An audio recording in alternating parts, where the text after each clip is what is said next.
Testing this vlog setup, one of the weird things to do is get used to looking at the camera. I want to look at this screen, but that's just for checking exposure.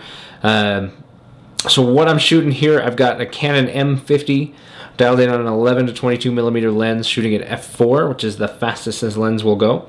I've got that dialed all the way back to 11 millimeters to pull in a lot more of the scene, even though I'm really less than 2 feet from the camera. I'm very, very close.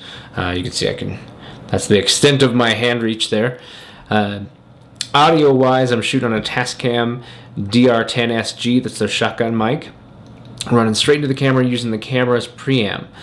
On top, I've got a FeelWorld MA5 5-inch monitor, which is letting me check exposure and check the shot, the composition. Audio meters don't work on the Canon. Bummer, because that's one of the things I was really excited about, but because audio doesn't kick out of this camera over HDMI, it has no way of measuring that.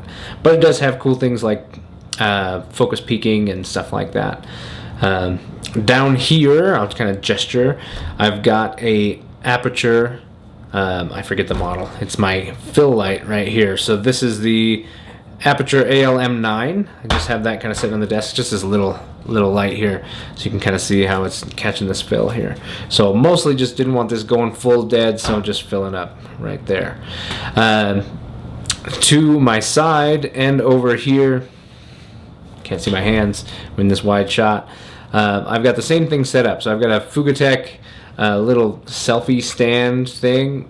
It's pretty interesting because it's designed for your phone or whatever, but it happens to be a perfect little small footprint stand for my newer, I forget it's like a CN160, I think is the model number, 160 LED light. And I've got another one back here casting light into the background with a blue gel over it.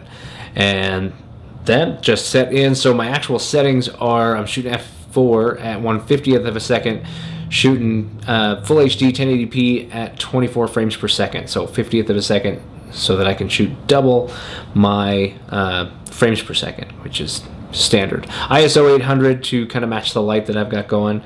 Kind of a weird little setup, but interesting. I'm kind of curious to see how this goes. So we'll also see how it sounds. So we'll find out.